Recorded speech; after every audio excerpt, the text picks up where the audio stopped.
आज कणकवली नगरपंचायतीची सर्वसाधारण सभा त्या ठिकाणी होती आणि आज अतिशय खेळीमेळीच्या वातावरणामध्ये ही सभा पूर्ण झाली।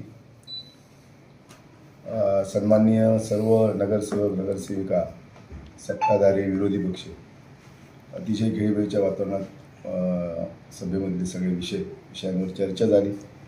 अनेक प्रश्नांची मांडणी झाली आणि त्याच्यावरचं प्रशासकीय आणि उत्तर त्या ठिकाणी दिलं गेलं आणि एक चांगलं वातावरण त्या निमित्तानं आपल्याला या सभेमध्ये पाहता आलं। खरं तर या शहरामध्ये जी काय आम्ही विकासाची जबाबदारी घेतलेली आहे आणि याच्यामध्ये 2 निधी हे कणकवली शहराला नगरपंचायतीला प्राप्त झालेले। या राज्याचे उपमुख्यमंत्री आदरणीय एकनाथजी शिंदे साहेब आणि या राज्याचे उद्योगमंत्री आदरणीय उदयजी सामंत साहेब यांच्या प्रयत्नातून 13 जुलैला एक GR महाराष्ट्र शासनाचा वैशिष्ट्यपूर्ण योजनेच्या अंतर्गत 1,50,00,000 जे आपण ST स्टँडच्या समोर अद्ययावत प्रसाधनगृहाची आम्ही मागणी केलेली होती। त्याला जवळजवळ 1.5 कोटी रुपयाचा निधी त्या ठिकाणी मिळालेला आहे। लवकरात लवकर त्या ठिकाणी निविदा प्रक्रिया पूर्ण करून त्या अद्ययावत प्रसाधनगृहाचं काम त्या ठिकाणी सुरू करण्यात येईल।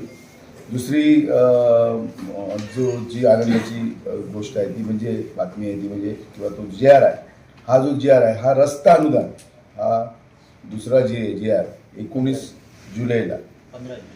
15 जुलैला हा रस्ता अनुदानाचा 9,90,00,000 एवढे रुपये त्या ठिकाणी रस्त्यांसाठी मंजूर झालेले आहेत आणि जवळजवळ या शहरातले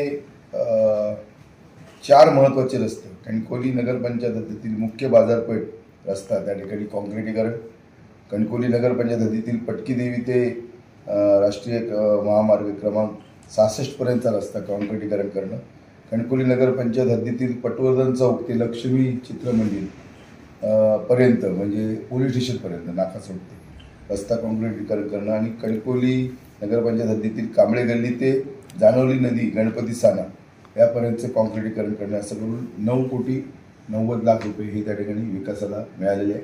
त्याच्याही निविदा तातडीनं काढल्या जातील आणि ती कामं त्या ठिकाणी लवकरात लवकर त्या ठिकाणी पूर्ण केली जातील।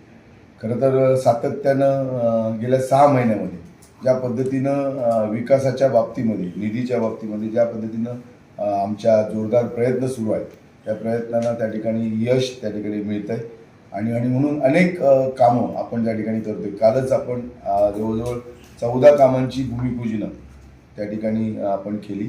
यापूर्वी श्री स्वयंभू नमो उद्यान सारखे एक सुंदर गार्डन हे त्या ठिकाणी आपण विकसित करतोय। नाका चौकामध्ये सुद्धा आपण सुशोभीकरण करून जे उड्डाण पूल आहे त्या पुलाखाली जवळजवळ 44 पूल आहेत आणि 44 खांब आहेत, पिलर आहेत आणि त्या खांबांच्या खाली DPR आम्ही बनवलेला आहे आणि जवळजवळ 40-50 कोटी रुपये खर्च त्या ठिकाणी अपेक्षित आहे।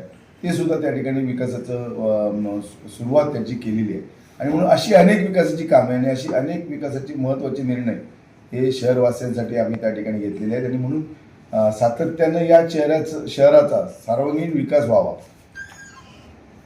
शहरामोहरा या शहराचा त्या ठिकाणी विकासात्मक त्या ठिकाणी बदलावा हा आमचा त्या ठिकाणी प्रयत्न सुरू आहे आणि या प्रयत्नाला त्या ठिकाणी फार मोठं यश त्या ठिकाणी मिळताना दिसते। खरं तर आता ही भूमिपूजनं सुरू आहेत। जेव्हा कामं पूर्णत्वास येतील त्यावेळी खऱ्या अर्थानं लोकार्पण होईल, त्यावेळी या नेमकं काम काय शहरामध्ये झालं याबाबतची आपल्याला त्या ठिकाणी माहिती त्या ठिकाणी मिळेल किंवा ती काम प्रत्यक्षात उभं राहताना आपल्याला दिसेल।